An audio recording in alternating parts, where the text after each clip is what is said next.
The drive-in theater is a staple of Americana. Sitting on top of the car with the windows down, blaring the first of a double feature, the stars above twinkling like they have for centuries past. The smell of the popcorn from the refreshment stand slowly wafting over your car. Drive-in movie theaters have been around since the beginning of movies as we know them. They once accounted for 25% of movie theater screens in the nation. Now, you can stumble on a drive-in that has been completely abandoned and swept into the ocean of time.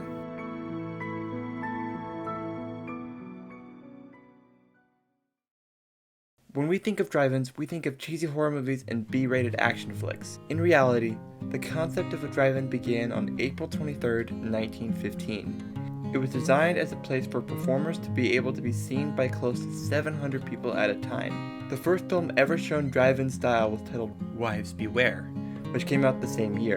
By the early 1920s in Texas, there were screenings where cars sat bumper to bumper as silent films were projected against buildings. The drive-in theater as we know and love it was first patented in Camden, New Jersey by Richard M. Hollingshead, Jr. He tested the best way for the audience to hear the audio of the film, as well as how loud the audio needed to be. Further in his testing to make the perfect drive-in, he determined what angles the car should be parked so that every car in the car park can see the screen at the best possible angle. He applied for a patent on August 6, 1932, and it was granted on May 16, 1933. He created his first drive-in on June 6, 1933, which was titled the Hollingshead Drive-In in New Jersey. However, he failed to turn a profit and 3 years later sold his theater to an owner in Union, New Jersey. Despite his loss, the concept became more popular and eventually spread across the entire nation. The next to open was Shank-Wheeler's Auto Park, then Galveston's Drive-In, Pico Drive-In, Weymouth Drive-In, and 3 more opened in Ohio, Massachusetts, and Rhode Island. Then, 12 more opened in California, Florida, Maine, Maryland, Massachusetts, Michigan, New York, Texas, and Virginia. While this may seem like smooth sailing for the drive-ins of the time were layered with problems, some as small as an ant, others as tall as Godzilla.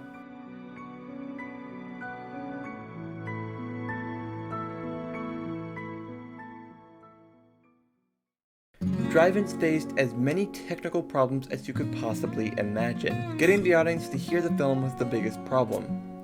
At first they attempted to simply play the sound out loud from near the screen, but that caused audio delay for the furthest outreaches of the car park. The first way they fixed this was by adding speakers to the front of the rows of cars. However, this added to the sound pollution of the surrounding area. That was when, in 1941, RC invented in-car speakers with individual volume control, which allowed every car to adjust the volume where they deemed fit. Right before the start of World War II, 9 of the 15 drive-ins were all owned by one man named Philip Smith.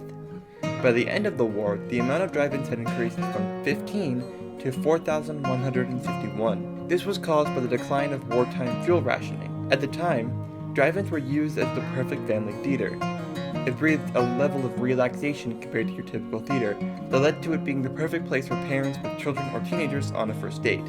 It breathed a level of relaxation compared to your typical theater that led to it being the perfect place for parents with children or teenagers on a first date. There were vending machines filled with things needed to take care of children, as well as occasional hotels in the vicinity so patrons could watch the movies while laying in bed. This is when drive-ins started to have hot air balloon rides, petting zoos, and on slower days of the week, dollar nights which allowed each car in for only $1. Some theaters even held Sunday services at their location to bring in extra attention and money to the theaters. The biggest drive-in recorded was Johnny's All-Weather Drive-In.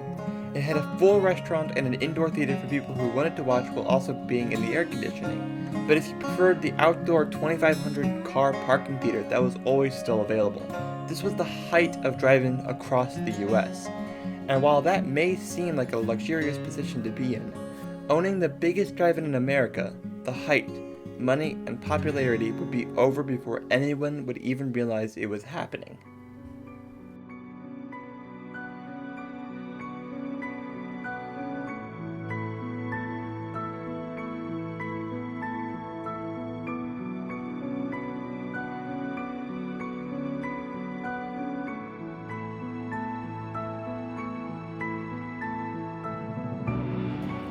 Like arcades, the increase in at-home entertainment proved once again to be the most powerful entity of all. The inventions like color TV and cable TV, VHSs and VCRs still to come, caused a decline in attendance at drive-in theaters.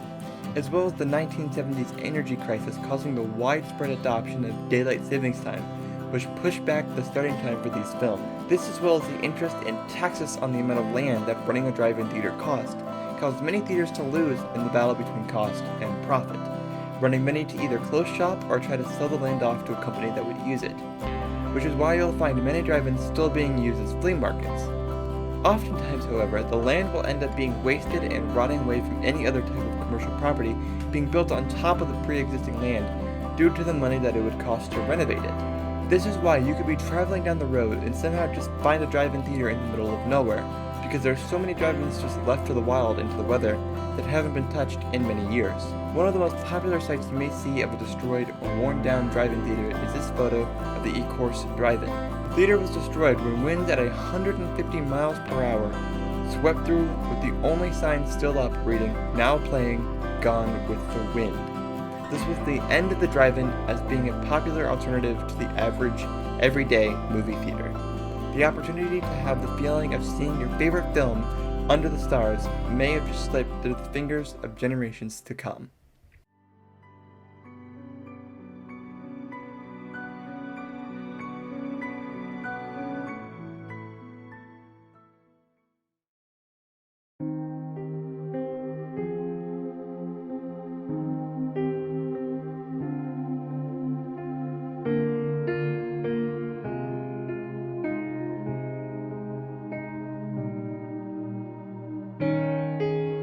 Drive-ins as we know them ceased to exist almost entirely by the end of the 1980s. Most theaters by this point were shut down, destroyed, used as storage, or turned into flea markets or grocery stores. Drive-ins have slowly become a relic of the past that many people won't even have heard of or know existed unless told by their grandparents and great-grandparents. Well, that is what would have happened had the events of the past few years not only piped life into this dead business model, but potentially set itself up for far longer and more lucrative experience compared to the first time around.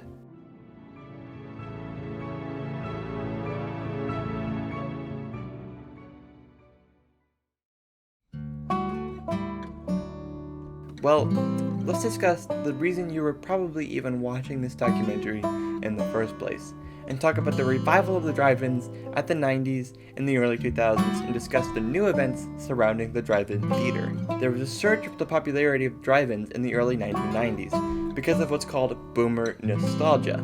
Many groups of people, most often organized online, used guerrilla tactics to create their own drive-in, using vacant buildings and parking lots to project their own films onto the building sides. This was often used for indie, cult, or fan-favorite films. Most drive-in theaters now are actually specific places but hold smaller amounts of cars, closer to 50. But just when things looked like drive-ins were doing good, the oil crisis in the early 2000s caused yet another decline in profits. At this point, drive-in screens only counted for about 1.5% of theater screens in America.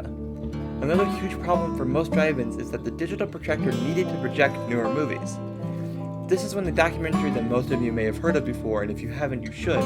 This documentary, entitled At the Drive-In, is about a man's journey stumbling into the Mahoney Drive-In in Pennsylvania, and the rough situation it was in because it did not have the money to buy such an expensive piece of equipment. Now, every movie shown there is entirely in 35mm, and they host events all summer long. This was in 2019, but in 2020, something happened that may have piqued an interest in drive-ins as a popular alternative to theaters.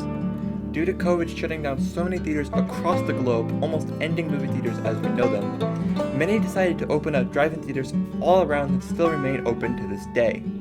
By sitting in your car or outside, you allow yourself to see a movie at the theater while also remaining safe and secure from the virus.